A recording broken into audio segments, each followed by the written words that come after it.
नमस्कार बच्चों, स्वागत है आप सबको स्टडी टाइम यूट्यूब चैनल पर। बच्चों, इस वीडियो के माध्यम से कक्षा 8 क्लास का जो आपका 13 चैप्टर है संश्लेषित रेशा और प्लास्टिक, इस वीडियो के माध्यम से इस अध्याय को जो 13 अध्याय है, इस अध्याय को जो सो सभी प्रश्न उत्तर जितने भी प्रश्न उत्तर हैं इस वीडियो के माध्यम से आपको बताने वाले हैं। तो वीडियो को ध्यान से देखिएगा, क्योंकि अगर आप ध्यान से नहीं देखिएगा तो आपका एक भी प्रश्न मिस हो जाएगा, तो फिर आप जो समझ नहीं पाइएगा। तो चलिए देखते हैं। देखिए, फर्स्ट प्रश्न क्या कहता है, समझिए। रिक्त स्थानों को पूर्ति कीजिए। देखिए, कहा जाता है संश्लेषित रेशा। जो संश्लेषित रेशा कितने प्रकार के होता है? एक होता है कृत्रिम अथवा मानव निर्मित। तो यहाँ होगा कृत्रिम, यहाँ होगा मानव निर्मित। ठीक है, कृत्रिम अथवा मानव निर्मित रेशा कहलाती है। ठीक है, यहाँ देखिए फर्स्ट में कृत्रिम, यहाँ मानव निर्मित। ठीक है, समझ गए। अब दूसरा देखिए, कहलाता है संश्लेषित रेशा की भांति प्लास्टिक भी एक क्या है? संश्लेषित रेशा की भांति प्लास्टिक भी एक क्या है? बहुलक है। ठीक है, क्या है? बहुलक है। तो यहाँ बहुलक भराएगा। फिर आगे कहा जाता है प्लास्टिक रेशा सामान्य अन्य रेशा से, जो प्लास्टिक रेशा जो होता है वो सामान्य अन्य रेशों से अगर देखा जाए तो वो सस्ता होता है। ठीक है, तो यहाँ जो है सो सस्ता होगा, यहाँ सस्ता होगा। फिर आगे कहा जाता है बेकेलाइट उष्मा, यहाँ क्या होगा? उष्मा दृढ़ एवं विद्युत, यहाँ क्या होगा? विद्युत का कुचालक होता है। ठीक है, उष्मा का दृढ़ होता है और कुचालक होता है, समझिएगा, विद्युत का। फिर आगे कहा जाता है पॉली एस्ट एक क्या है? संश्लेषित है। यह क्या है? संश्लेषित है। यहाँ संश्लेषित रेशा है भराएगा। अब अगला प्रश्न जो कि टिक मारने का है, यानी कि कौन सा सही है कौन सा गलत है ये समझिएगा। कहा जाता है सही पर सही का चिन्ह लगाएं। बहुलक अनेक आवर्ती इकाइयों से बना होता है। जो बहुलक होता है क्या होता है? बहुलक अनेक आवर्ती इकाइयों से बना होता है। बात बिल्कुल सही है। फिर दूसरा कहा जाता है नायलन एक प्राकृतिक रेशा है। नायलन जो हमारा है एक प्राकृतिक रेशा है? नहीं, ये गलत बात है, गलत है। फिर अगला आता है पॉलीथीन उष्मा का कुचालक है। पॉलीथीन उष्मा का क्या? कुचालक है। फिर अगला प्रश्न है कागज के अपघटन में लगभग 20 दिन लग जाता है। ये भी सही है। अब इसमें देखिए, इसमें जो है सो कॉलम ए से कॉलम बी को जो है सो क्या करना है? मिलान करना है। तो मिलान करने वाला भी प्रश्न को जो है सो ध्यान से देखिएगा। देखिए क्या कहा जाता है, फर्स्ट का समझिएगा। कहा जाता है पॉलीएस्ट, फिर पॉलीएस्ट क्या है? फिर है टेफ्लॉन, रेलाइन, ये सब क्या है? धागों का टाइप्स है। नायलन, ये सब होता है। तो ये कौन सा किससे जो है सो मैच करता है ये समझिए। देखिए पॉलीएस्ट जो है सो यानी कि क्या होगा? कपड़े में आसानी से बल नहीं पड़ते हैं। ठीक है, ये में। ठीक है, अब दूसरा के देखते हैं टेलीफोन में। टेलीफोन क्या होता है समझिएगा। टेलीफोन देखिए दूसरा, ना चिपकने वाले भोजन बनने के पात्रों के निर्माण में इसका उपयोग किया जाता है। फिर अगला है रेयन क्या है? यह कष्ट लघु का उपयोग कर तैयार किया जाता है। और चौथा है नायलन देखिए पैरासूट और मोजा बनाने में उपयोग किया जाता है। आप यहाँ तक समझ गए होंगे। अब अगला प्रश्न अब देखते हैं। चौथा प्रश्न देखिए, चौथा प्रश्न क्या कहता है?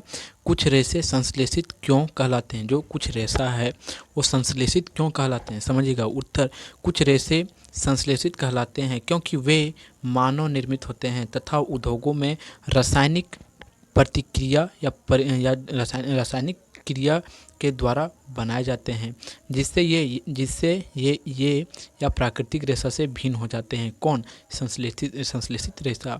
इसीलिए इन्हें संश्लेषित रेशा कहा जाता है, क्योंकि ये प्राकृतिक रेशा से भिन्न हो जाते हैं इसी कारण से। ठीक है, अब अगला देखिए पाँचवा समझिए। नायलन क्या है?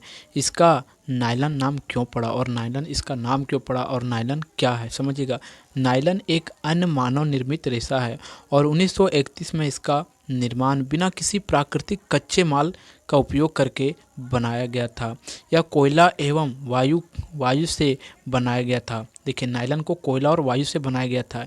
इसे सर्वप्रथम न्यूयॉर्क और लंदन के शहरों में बेचा गया था, इसलिए इसका नाम नायलन पड़ा। क्यों? देखिए नायलन का नाम नायलन क्यों पड़ा? क्योंकि इसे जो है सो न्यूयॉर्क और लंदन में बेचा गया था, इसी कारण से इसका नाम जो है सो नायलन पड़ गया। और इसे जो है सो किस चीज़ से बनाया गया है? कोयला और किससे? अभी देखें आप, कोयला और वायु से। ठीक है, समझ गए होंगे। अब आगे देखते हैं अगला प्रश्न, छठा प्रश्न।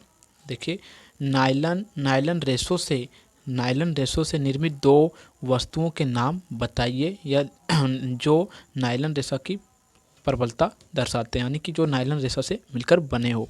तो देखिए उत्तर में नायलन रेशे से निर्मित दो वस्तुएं जो इनकी प्रबलता दर्शाते हैं वे निम्न है। पहले पैराशूट, दूसरा चट्टान पर चट्टान पर चढ़ने वाला रस्सी, कूदने वाला बोल देते हैं, चढ़ने का रस्सी, क्योंकि ये रस्सी इतने मजबूत होते हैं ना कि बहुत ही मजबूत होते हैं। ठीक है, कौन? जो नायलन का रस्सी होता है वो। अब अगला प्रश्न देखिए, अगला प्रश्न कहा जाता है विद्युत स्विच थर्मोसेटिंग और प्लास्टिक से क्यों बनाया जाता है? तो समझिए क्यों बनाया जाता है। विद्युत स्विच थर्मोसेटिंग प्लास्टिक से इसलिए बनाए जाते हैं क्योंकि ये ऊष्मा और विद्युत का कुचालक होता है। क्योंकि ये क्या होता है? ऊष्मा और विद्युत का कुचालक होता है, इसीलिए बनाया जाता है। अब अगला प्रश्न देखते हैं, समझिएगा। देखिए अगला प्रश्न कहा गया है, 9 प्रश्न है कि बेकाइल का उपयोग कहाँ होता है? बेकाइल का उपयोग जो है सो देखिए बेकेलाइट है, बेकाइल नहीं। बेकेलाइट का उपयोग कहाँ होता है? तो बेकेलाइट का उपयोग निम्न जगहों पर होता है। बिजली का स्विच बनाने के लिए, विभिन्न बर्तन के हथेली बनाने के लिए, टेलीफोन उपकरण के बाहरी ढांचे में, रेडियो एवं टेलीविज़न के केबिन में। ठीक है, आप देख लें कि कहाँ कहाँ इसका उपयोग होता है। जिस प्रकार प्रश्न का उत्तर लिखा हुआ इसी प्रकार आप नोट्स बनाते जाइए और सभी प्रश्न का उत्तर आप इसी प्रकार लिखते जाइए, और यही सब प्रश्न का उत्तर आप जो परीक्षा में लिखेंगे तो आपको 100 में से 100 मार्क्स आप लेके आएंगे। ठीक है, अब अगला प्रश्न 10वां प्रश्न है, बर्तन के हत्थे एवं विद्युत प्लग किस प्रकार के प्लास्टिक से बनाए जाते हैं और क्यों? देखिए बर्तन एवं विद्युत प्लग को बेकेलाइट नामक थर्मोसेटिंग प्लास्टिक से बनाया जाता है। ठीक है, ये समझ गए आप। अब अगला प्रश्न है 11वां प्रश्न, कहा जाता है R4 R में प्रत्येक R का क्या मतलब है? संश्लेषित रेशा में क्या क्या लाभ है? विस्तारित से चर्चा कीजिए। उत्तर 4R का मतलब निम्न R कम करना और रेशियो दोबारा इस्तेमाल करना, और R रिसाइकल पुनः चक्रण करना, और R पुनः निर्माण करना, यानी कि इसका जो है सो रिसाइकल करना, फिर से इसका उपयोग करना। इस प्रकार से R का 4 बार मतलब है। ठीक है, अब अगला प्रश्न आता है 12वां। देखिए निम्नलिखित पदार्थों में से कुछ पदार्थों को पुनः चक्रित किया जा सकता है और कुछ को पुनः चक्रित नहीं किया जा सकता है। इन्हें अलग अलग समूह में वर्गीकृत कीजिए। टेलीफोन अंत्र प्लास्टिक खिलौना, कुकर के हथेली, सामग्री वाले थैले, बॉल पेन, प्लास्टिक के कटोरे, प्लास्टिक की कुर्सी, विद्युत स्विच, ये सब जो है सो किस प्रकार बनाया जाता है? तो उत्तर में समझिए। देखिए कहा जाता है पुनः चक्रित किए जाता है, यानी कि पुनः चक्रित यानी कि फिर से रिसाइकल इसे किया जाता है। पुनः चक्रित किए जा सकने वाले पदार्थ टेलीफोन अंत्र, पुनः चक्रित नहीं किए जा सकने वाले पदार्थ प्लास्टिक, कुकर के हथेली सामग्री वाले होते हैं। थैले, बॉल, फ्लाइंग पेन, प्लास्टिक के कटोरे, प्लास्टिक की कुर्सियाँ, विद्युत के स्विच। ठीक है, ये सब है।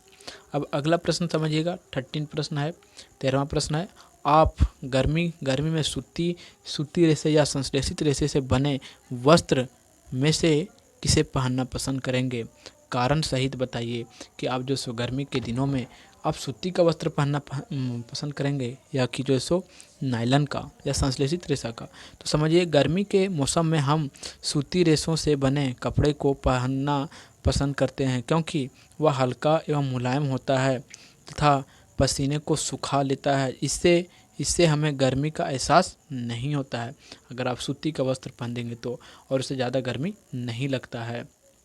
फिर आगे 14, क्या क्या दांत साफ करने के ब्रश का हैंडल और बिस्तर की एक पदार्थ के बनने चाहिए?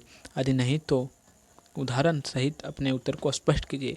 दांत साफ करने वाले ब्रश से हैंडल जो बिस्तर एक पदार्थ से नहीं बने होने चाहिए, क्योंकि हैंडल कड़ा एवं मजबूत होता है और बिस्तर मुलायम होना चाहिए, नहीं तो दांत एवं मसूड़ों को नुकसान पहुंचा सकता है। तो आप समझ गए होंगे कि ब्रश के पीछे का भाग कड़ा क्यों होता है और आगे मुलायम क्यों होता है। अब 15वां क्वेश्चन है, जहां तक संभव हो प्लास्टिक के उपयोग से बचिए। इसके लिए कौन से उपाय किए जा सकते हैं? तो समझिए। उदाहरण, प्लास्टिक के उपयोग से बचने के लिए उपाय निम्न है। प्लास्टिक की जगह कपड़े की थैली का इस्तेमाल करें। प्लास्टिक के कप की जगह मिट्टी का बर्तन इस्तेमाल करें। प्लास्टिक की जगह स्टील के डिब्बे के बर्तनों में भोजन रखना चाहिए। अब फिर अगला प्रश्न जो इस अध्याय का लास्ट प्रश्न है, देखिए 16वां प्रश्न कहा जाता है, रसोई में काम करते समय सूती कपड़े या संश्लेषित कपड़े में से आप किसे पहनना पसंद करेंगे? देखिए, रसोई में काम करते समय सूती कपड़ा व वस्त्र पहनते हैं, क्योंकि सूती कपड़ा से गर्मी कम लगती है